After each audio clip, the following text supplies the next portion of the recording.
If you call yourself a fan of The Nun, I'll call you a liar. Find me one person in the world who actually thinks The Nun is a good horror movie, and I'll find you a deceiver, a teller of fibs. I just don't think it's possible that there is anyone out there on this entire space rock that thinks The Nun was an actually good movie. Now, I'm sure there are plenty of arguments you can make that it's an entertaining one, like a fun, bad, enjoyable movie. I would agree with you there to a certain extent. But anyone that would actually think that the movie was good enough to deserve a sequel, I just can't imagine that being the case. I don't think there's a such thing as fans of The Nun. There's probably more fans of eating paint chips than that movie. And yet somehow the Hollywood soulless suits, these zombie husks that control the pipeline of big budget movies, deemed this franchise worth a new entry. So we got The Nun 2 somehow. I just came back from watching it because I'm a sucker for bad horror films, and I thought maybe this one stood a better chance of being fun bad than the previous one, which I wasn't a huge enjoyer of, even as a like so bad it's good flick. I gave that puppy a 25% on the moist meter, so the sequel had some big shoes to fill. And unfortunately, the only thing that was filled was my water when I finished drinking all of it to keep myself awake. Every single scene in this film, except for maybe one or two, is a scene that they have literally used 1,000 times by now. In their own franchise, in the Conjuring movies, in the Annabelle movies, every scene in The Nun 2, I'm pretty sure is copy and pasted with a different skin for this film. They're not even trying. Like, there's not even an iota of effort put into this. I'll get my only compliments out of the way right now. There are two scenes that stood out to me as, like, actually being creative. And one of them was about the main character, Irene, whom you'll remember from the first film, having visions. And the visions in this film work like genjutsu in Naruto. So, fucking Itachi here traps her in a genjutsu, and she's seeing the nun on a billboard. There's crows flying by. It's actually very much like Itachi. Maybe that's who the demon is. And so she's looking at this board that has all of these magazines on it. Wind blows in, it starts flipping the magazines around, and the magazines flip to a bunch of different pages that eventually form something that resembles the nun. And then she jolts her arm out and strangles Irene. And it was pretty cool. I was like, that's very interesting. And the jump scare was pretty effective. Not that jump scares are something to be proud of per se, but if you're going to do them, at least do them well.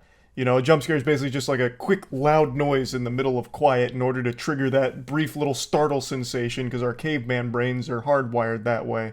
It's the best comparison, and the one that always gets made, is a comedian going out into the crowd and tickling someone and calling it good comedy. It's just cheap for horror films, but if you're going to include jump scares, make sure that they're done well. And that one was executed decently. And then the only other scene that I thought was cool was actually the very first scene. It's in a big church, and then it ends with someone getting lit on fire. So the priest just gets cremated after encountering the nun. And it was very, like, well done. Like, that whole sequence leading up to that, I actually thought was kind of a banger.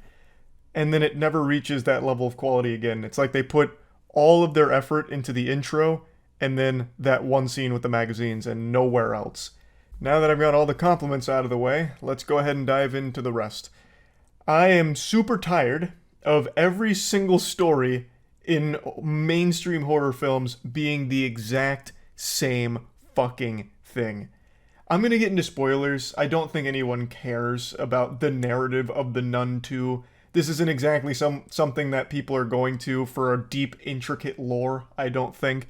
It does loosely tie into the Conjuring universe, but only because there's a post-credit scene that works like the Avengers, where the Warrens get a phone call and he's like, "How can I help you? I'm on it." That's the only tie-in. Other than that, there is nothing here that even connects it.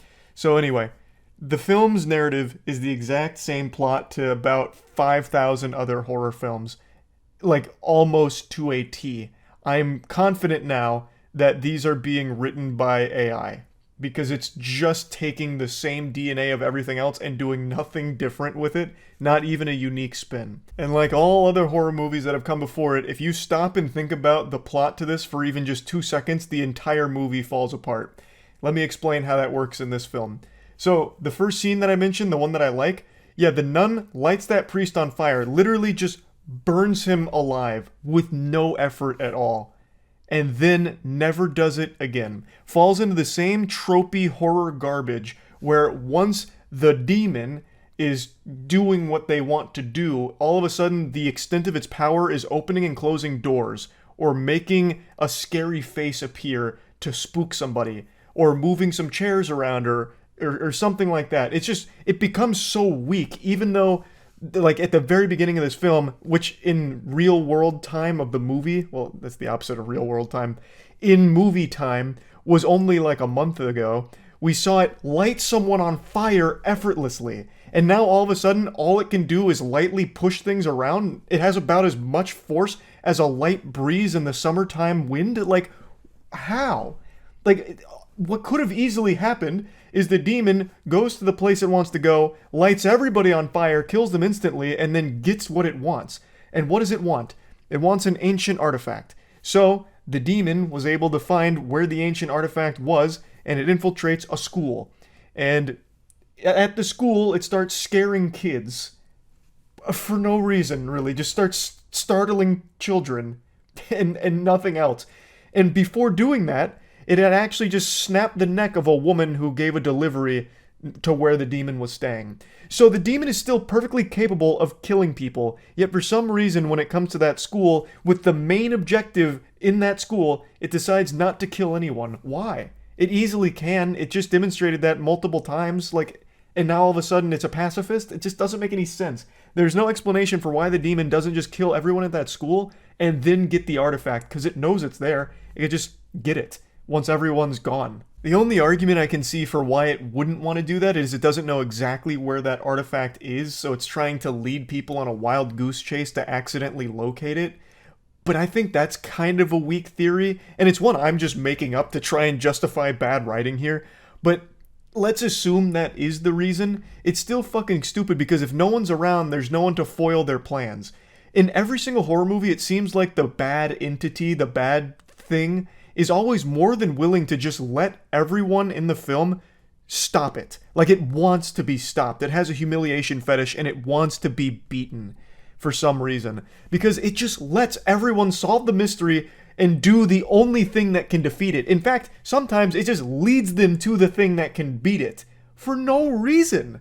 Like, why? Why? So, the demon is at the school now. It's incognito, and Irene from the first film, as well as a new character, are working together to try and track down the demon because the Vatican has been alerted to its presence, that it's back. It wasn't actually defeated in the previous film. The Vatican in this movie works like the Men in Black. They have like this really deep network of like intel and operatives that keep everyone up to date on demon activity. So they get the scoop, they figure out what the demon wants and where it is, and they go to the place. I'm just really speedrunning through all of this because most of the film is spent with just really lame, cheap jump scares and a complete absence of suspense or any real reason for what's unfolding. It's just the demon goofing around, scaring children at a school. That's it. So the good guys get to the school, they confront the demon directly, and the demon, for some reason, just starts walking off after they figure out what it's there for. And keep in mind, this demon has shown that it can basically teleport and be anywhere it wants. But at the end of the film, all of a sudden, all it can do is walk or jog a little bit very slowly, which is another trope in horror films where for the entire movie, the demon can be everywhere. And now all of a sudden at the end, all it can do is walk at the speed of like an 85-year-old woman. Doesn't make any sense, but that's exactly what happens here. And the good characters are trying to stop it, and the demon punches one of them, which sends her flying against some glass, and then force pushes another one and keeps walking.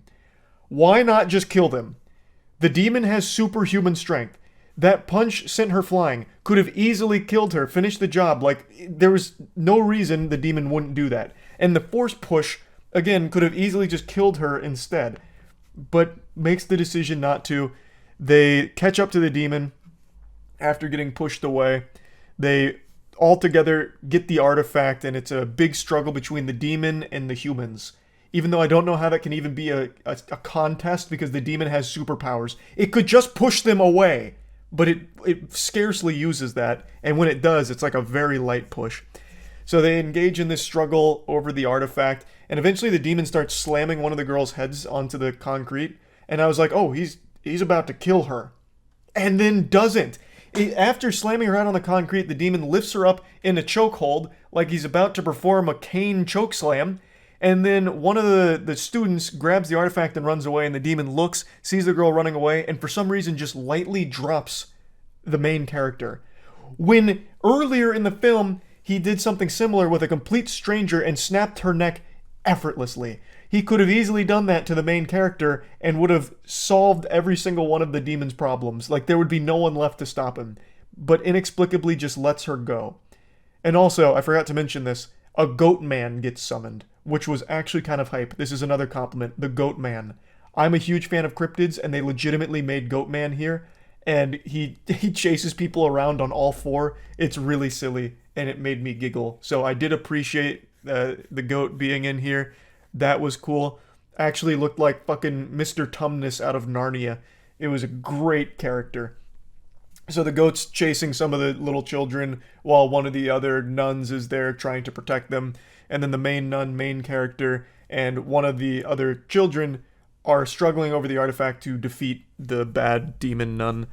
And it ends in a anticlimactic showdown where the demon finally once again uses the light someone on fire move, but instead of just immediately lighting up the main character in flames, slowly starts like a small fire on like her bottoms, which slowly goes up instead of just immediately lighting them entirely on fire like we saw the demon do at the beginning, which gives the girl just enough time to remember that her mother, whom she had mentioned a little earlier in the film, had superpowers basically, and thus the main character has the superpowers. And an explosion of wine happens, which is changed into the blood of Christ, and it melts the demon, and the day is saved.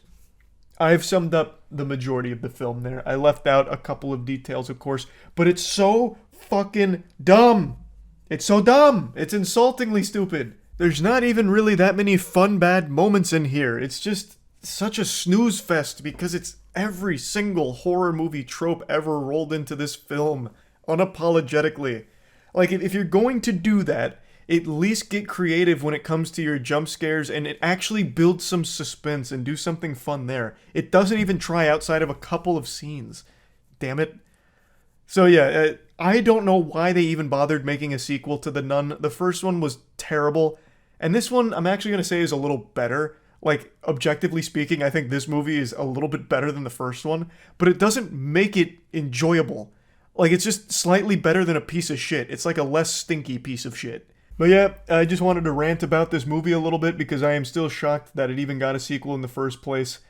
Yeah, hopefully the next Conjuring movie's good. We'll see.